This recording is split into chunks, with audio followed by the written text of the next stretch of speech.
Steven, welcome to the Philippines. Thank you. Great to have you over. Thank this you. is Migs. I'm TJ. Well, first of all, we heard that you've been here since Saturday. Yes. So you've been able to take in some of the sights and sounds of the Philippines. What's it been like so far?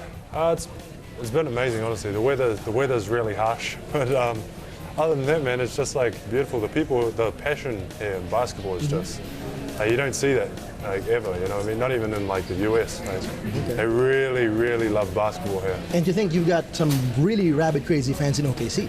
Yeah, we got some crazy fans, and they're committed. And they're loud. 100%. Yeah, but these ones are just like next level committed, like to just NBA. You know what I mean? And it's just amazing to see the sport that is #1 in the country and like I don't know, doing so well. You know what I mean?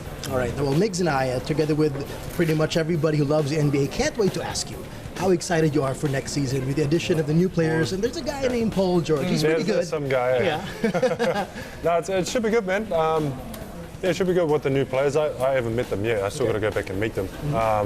But again, man, like the front office, they do a really good job at putting together the players that probably is best fit for us. You know what I mean? Best fit for the team. So I'm just excited to go back and meet them, see if they're good dudes. That's always the first thing, if they're good guys.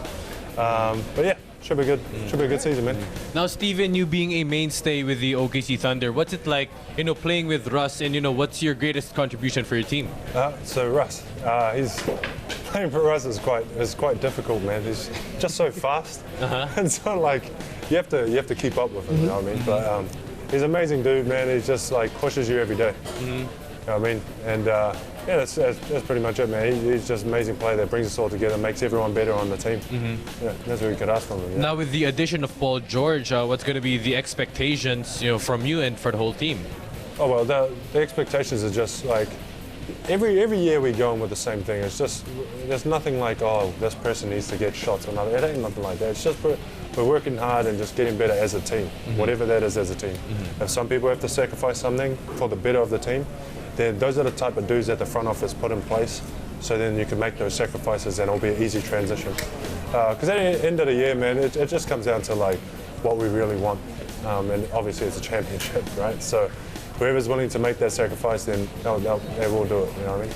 In your young career, what have you worked on specifically to try to improve every year? I mean, I remember last year in the playoffs, everyone saying they were commending you how great you were on the defense, on the pick and roll. You're one of the few bigs who can really jump out and switch on the small guys. Yeah. Was that a thing for you? And how have you tried to look at your game and say, I got to do this better? Yeah, it's just one of those things you have to constantly keep getting better at it. Because again, like a lot of players work on their game, offensively all the time, and so you have to keep up with them. Defensively, so it ain't like you're just going to always do the same all the time. So that's all I keep trying to do, man, is just, I don't know, just work on the mental side of things, the strategy, and more efficient movements and whatnot. So that's each year that's been my main focus, and it's been going well, man. You know what I mean? It's just getting more difficult. Teams are getting smarter. They're starting to change up. They're starting to put 5 guards out there now, so it's like, so now you have to change up the strategy. So yeah, man, it's going to be interesting. Yeah. Is there going to be added pressure for you guys to do very well this year, considering that one of the new guys, Paul George's contract is only 1 year, and he might move on somewhere else? Well, but it just comes down to how much the players put into it. To be honest, it's not like there's expectations of it just because we have him. So it's just the whole thing of him adapting to the system, and us also really kind of teaching him and like welcoming him, right? And that's the main thing. Once all our new players feel comfortable with the system, and as well as playing with players, then everything else is just easy from then on. So that's our only expectation, really, is just to make sure that they feel welcome, everyone's on the same page, and move on from there. Now, Steven, in a stacked Western Conference, who has been, in your young career in the NBA, who has been your toughest defender in matchup, and why? Can you think of somebody who you guarded, the toughest one you guarded? Al Jefferson? Yeah. Yep. He's the toughest. He's one of the toughest. Why do you say so? Just one-on-one post. He's the toughest to guard. He's just too crafty, really good with his weight and how to just understands angles really, really well. Yeah, and it's just stupid because he's got really big hands, and he pump fakes with one hand, and it looks so real. Like it just whoever pump fakes one hand. So yeah, he's been the toughest guard, one-on-one wise. If you're talking about team in terms of like team defensive strategy, it's probably Saints and then come Golden State. Yeah. I mean, Saints. Spurs. Saints is in New Zealand team. So Spurs. So Spurs and then Golden State. Okay. Yeah, just because again, if you have a team that moves the ball really well, they're 100% harder to guard, right? You know what I mean? Steven, what's it like playing in the Western Conference? I haven't. It's cool. It's fun. I mean, I haven't known any different. You know, I mean, I've always been in Western Conference, but it's fun. All the teams there are always challenging, and it's just one of those like because you constantly want to get better, and you always want to have that challenge from teams, and force you to make mistakes. That's what I like. It force you to make mistakes, then you can correct them and then get better. Yeah. So that's why I like the Western Conference, to be honest. You're one of the few traditional big man centers nowadays left in the NBA. It's changing so much. Everyone wants to be a stretch 4 or even a stretch 5. What are your thoughts on this? How the role of the big man has changed so rapidly? And I guess in the last 5 years you've been in the league. Yeah, it has changed. I mean, everyone wants to shoot threes. I want to shoot threes. But it's not going to go. It's going to be a bad shot, but I want to shoot it.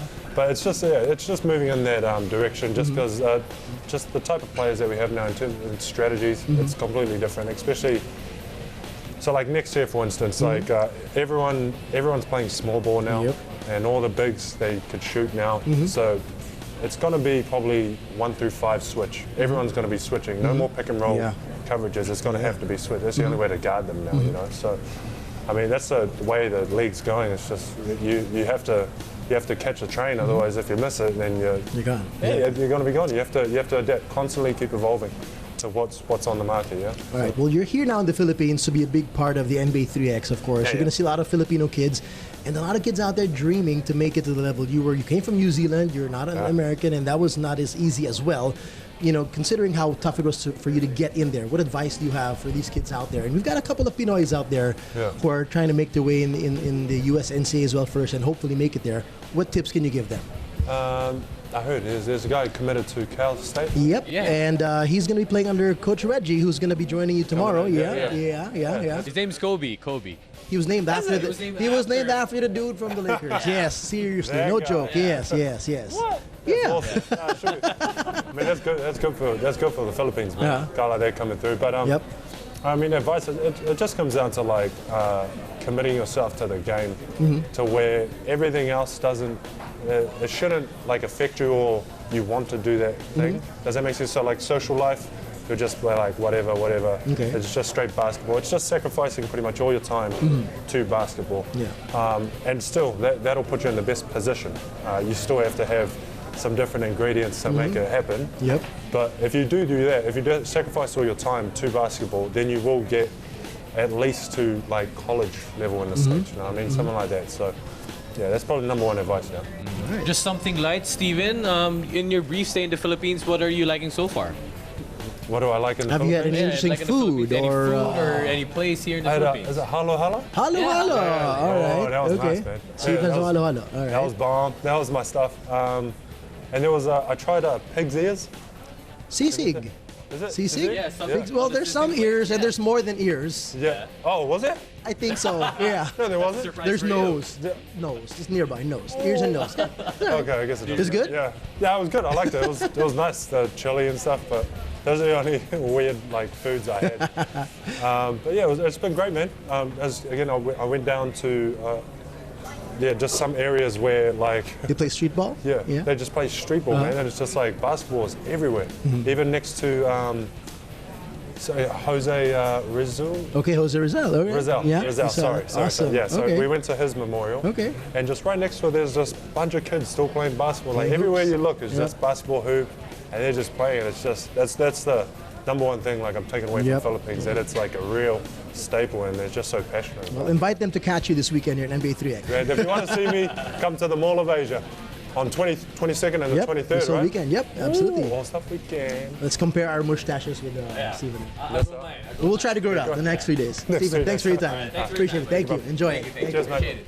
For more sports updates, keep watching The Score. And don't forget to subscribe.